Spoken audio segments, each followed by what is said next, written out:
Assalamu alaikum. Good morning, 10th class. How are you all?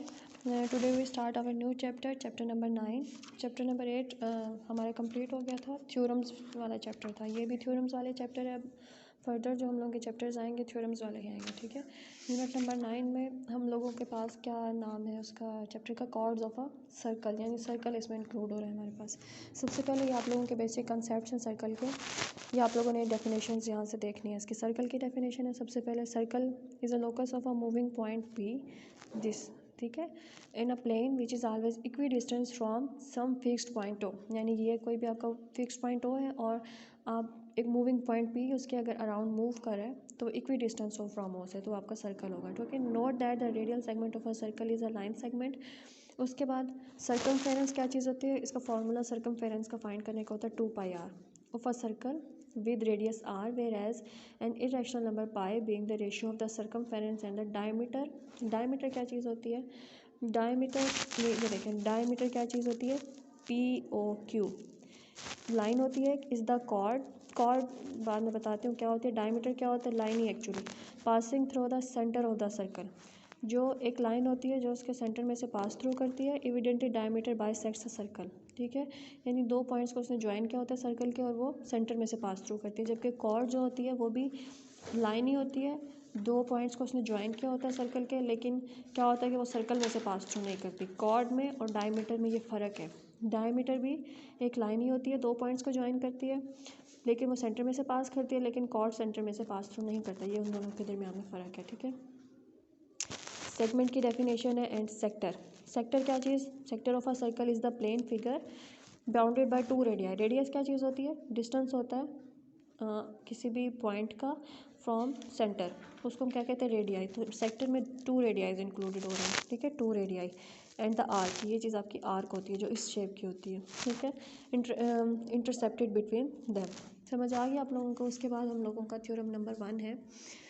Only and only one circle can pass through 3 non collinear points. Non collinear points कौन से होते हैं? जो एक ही line के ऊपर line नहीं करते. जो एक ही, फॉर एग्जांपल ये अगर आपकी लाइन है, इसके ऊपर कोई भी पॉइंट्स हैं, ये कि जो एक ही लाइन पर लाई कर रहे होंगे वो कौन से होंगे? कोलिनियर. एंड जो एक ही लाइन पर लाइन नहीं करते वो होंगे कौन से? Non collinear points. तो कह रहे हैं कि 3 नॉन कोलिनियर पॉइंट्स अगर आपके पास हैं, for example this is A, B and C. ये आपके पास 3 पॉइंट्स है, एक लाइन के ऊपर नहीं है क्योंकि इसको थोड़ा सा ऐसे हमें बेंड करना पड़ा है. ठीक है. तो इसमें से एक ही सर्कल पास थ्रू करेगा इन तीनों पॉइंट्स में से. ये चीज़ हमने प्रूव करनी है. गिवन आपके पास है, पता है कि हमें के 3 पॉइंट्स हैं हमारे पास. A, B and C are 3 non collinear points in a plane. हमने प्रूव क्या करना है कि इसके अंदर से एक ही सर्कल पास करेगा. कंस्ट्रक्ट हमने क्या किया? सबसे पहले आप लोगों ने ये 3 पॉइंट्स ले लिए, ए, बी एंड सी. ठीक है. हमने क्या किया? Construct join A with B. A को हमने बी से ज्वाइन कर दिया एंड देन बी को हमने सी से ज्वाइन कर दिया. सी पॉइंट हम यहाँ ले लेते हैं थोड़ा सा. B with C draw D F perpendicular bisector to A B. D F perpendicular, ये ए है, ये बी है एंड सी है. परपेंडिकुलर ए बी ये है, तो इसमें हमने क्या करना है? एक परपेंडिकुलर बाई सेक्टर. परपेंडिकुलर क्या चीज़ होती है? जो 90 डिग्री का एंगल बनाती है. ये आपके पास हो गया डी एफ परपेंडिकुलर. एक हमने परपेंडिकुलर यहाँ गिराया, इसी तरह एक परपेंडिकुलर हम यहाँ गिराएंगे. इसको हमने डी एफ कहा है, उसको हम क्या कहेंगे? एच और के कहेंगे. ये जो पॉइंट जहाँ पे इंटरसेक्ट कर रहे हैं उसको हम ओ कहेंगे, और ये दोनों एक दूसरे के पैरेलल नहीं है. D F and H K are not parallel and they intersect each other at point O. Also join A B C with point O. A B C को भी हमने पॉइंट ओ के साथ ज्वाइन कर देना ऐसे. ठीक है. अब हमने प्रूव क्या करना है कि इसमें से ऐसे करके एक ही सर्कल पास थ्रू करेगा ऐसे. ठीक है. ये चीज़ें जो मैंने आपको बताई है सारी यहाँ पे लिखी हुई हैं, कंस्ट्रक्शन भी लिखी हुई है. प्रूफ हमने क्या किया? Every point on D F is equal distance from A and B. यानी डी एफ के ऊपर जितने भी पॉइंट्स हैं वो ए एंड बी से इक्वल डिस्टेंस पे हैं. ठीक है. In particular O A equals to O B equal distance आ रहा है. इसी तरह एच के पे जो पॉइंट्स होंगे वो सी और बी से इक्वल डिस्टेंस होंगे. तो क्या आ जाएगा? ओ सी इक्वल्स टू ओ बी. अब ओ बी इन दोनों में कॉमन चीज़ है ना, तो ओ ए किसके इक्वल आ जाएगा? O A equals to O B and O B किसके इक्वल है? ओ सी के. ये देखें तीनों चीज़ें इक्वल आ गई हैं. इक्वल आ गई हैं तो इट मीन्स कि ये सर्कल बनाएगा. ठीक है. ये देखें लेंथ ऑफ रेडियल सेगमेंट, ये चीज़ प्रूव हमने कर दी ना. तीनों चीज़ें आपकी इक्वल आ गई हैं. इसी तरह से ये चीज़. तो प्रूव हो गया। However there is no such other point except O, hence a circle with centre O and radius O A will pass through A B C. Ultimately there is only one circle. इस circle के लिए हमने ये चीज़ prove करनी थी, वो हमने prove कर दी है। तो ये हमारे पास क्या हो गया कि एक ही सर्कल उन तीनों पॉइंट्स में से पास थ्रू करेगा। समझ आ गया। उसके बाद हमारा थ्योरम नंबर 2 है a straight line drawn from the centre of a circle to bisect a chord. Chord मैंने क्या बताया था, एक लाइन होती है जिसने सर्कल के दो पॉइंट्स को टच किया होता है, लेकिन क्या होता है वो उसको कट मतलब सेंटर में से पास थ्रू नहीं करती। अच्छा, अ स्ट्रेट लाइन आ गई from the centre of a circle. ये सेंटर है, ये आपके पास एक सर्कल है, यहाँ से इसके सेंटर में से एक स्ट्रेट लाइन आ रही है। वो क्या कह रहा है, drawn from the centre of a circle.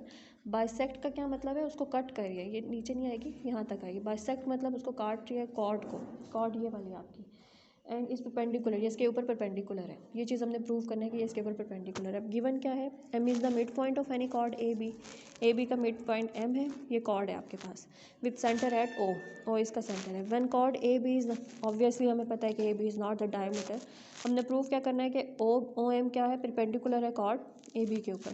Construct हमने क्या किया, ए को हमने बी को विद सेंटर ओ के साथ ज्वाइन कर दिया। ये ए था, ये बी था, इनको हमने ऐसे करके ज्वाइन कर दिया ओ के साथ। ठीक है, राइट एंगल 1 और 2 इसको हमने नेम दे दिया। अभी हमारे पास देखें तो दो ट्राइंगल्स बन गए, O A M and O B M, दो ट्राइंगल्स आपके पास बन गए। अब इसमें अगर हम देखें तो ओ ए किसके इक्वल है, ओ बी के इक्वल है, and A M M B के इक्वल है। और इन दोनों में कॉमन क्या चीज़ है, ओ एम।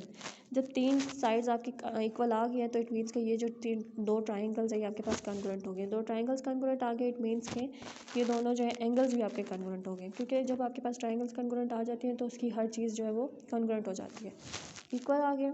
तो अब ये देखें कि एंगल 1 एंड एंगल 2 दो ट्राइंगल्स है ना, ये भी 90 डिग्री का, ये भी 90, दोनों को अगर हम सम करें तो 180 डिग्री के इक्वल होगा। ठीक है, और अगर हम 180 आ रहा है तो अलग अलग दोनों के लिए तो 90 डिग्री आ जाएगा। 90 डिग्री का मतलब ये है कि इसके ऊपर परपेंडिकुलर है, यानी O M is perpendicular A B, ये चीज़ हमने प्रूव करनी थी। ठीक है, ये दो थ्योरम्स आप लोगों के हो गए, इसके आप लोगों ने अच्छे से प्रैक्टिस करनी है। और अगर आपका आज होमवर्क डे है तो फिर आप लोगों ने मुझे होमवर्क सेंड करना है, अदरवाइज़ जिस दिन होमवर्क डे उस दिन आप लोगों ने मुझे सेंड करना है। ठीक है, अल्लाह हाफिज़।